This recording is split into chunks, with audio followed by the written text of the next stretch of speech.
is Encore. Cool. The stories behind the songs. Thank you. Here's iHeartRadio's Miles Galloway.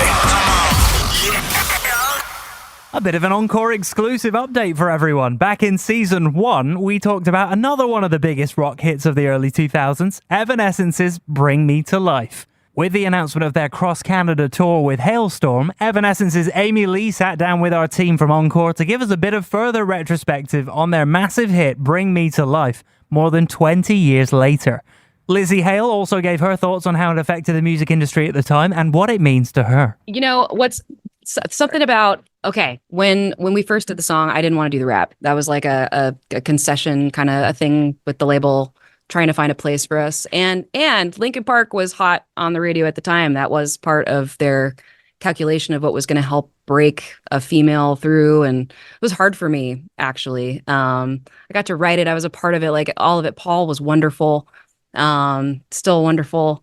But it was something that I like had an internal struggle with. But all these years later, with just, I don't want to use the word success because it's deeper than that.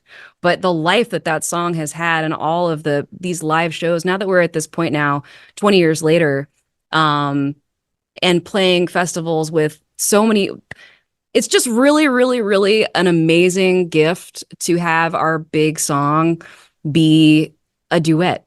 Like, because whenever we're out with somebody who's even remotely kind of in the realm of that would fit that voice, we get to have them up on our set. So that's been this really fun guest finale moment a lot. And even if the person isn't like the most famous person, it's cool when that happens.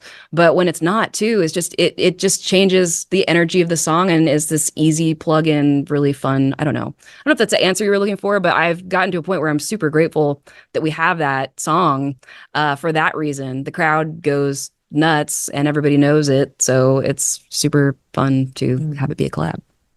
I know with Bring Me to Life, it was monumental for not just for me, but for all of the girls hoping to see themselves in some semblance in the music videos in the genre that we love so much. And for me personally, we were an unsigned band at the time, and we were kind of shopping the labels, talking to people, and I got this all the time, the door kind of slammed in my face being like, hey, no, females in rock are not really a thing right now. So we don't know what to do with you. We love what you do, but just, we don't have a place here at the table for you. And of course, you just take that as, well, that's ridiculous. I'm going to do it anyway. Right.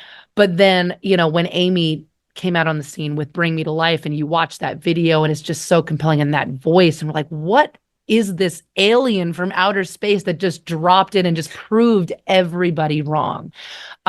So it's so wonderful to know her, and also knowing that in a past life and having that foundation, but then to go out on tour with Amy and see her fans just tears and you see a light turn on, because not only is this such an important moment in their life when you guys broke out into the scene, but the song, everybody remembers that moment, and you can I remember the carpet that I was sitting on with the beanbag chair when the video came on. It's like everybody has the moment so cool where that happened, and so to see that in real time with like thousands of people all having that same experience, it's magical. Wow, thank you, Lizzie.